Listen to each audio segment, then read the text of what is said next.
Berita selanjutnya, jalan utama di Kampung Bumi di Pasena Makmur dipenuhi tanaman hias. Sepanjang jalan utama di Kampung Bumi di Pasena Makmur, Kecamatan Rawajitu Timur Tulang Bawang kini terlihat indah.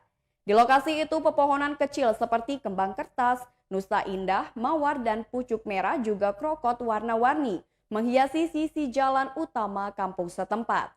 Di situ juga ada bangunan gapura sederhana di masing-masing rukun warga sejak setahun terakhir.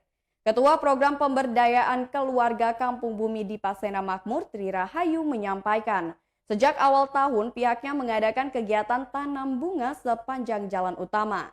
Ia berinisiatif dan menggerakkan ibu-ibu juga seluruh warga di masing-masing RW untuk melakukan kegiatan bersih-bersih lingkungan dan menghiasi jalan dengan tanaman dan bunga.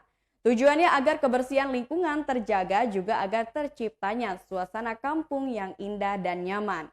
Pejabat Kepala Kampung Bumi di Pasena Makmur yang juga sebagai Kepala Puskesmas Rawajitu Timur, Sabar Sitorus mengungkapkan kekagumannya atas keguyuban dan semangat gotong royong warganya yang didominasi kaum perempuan.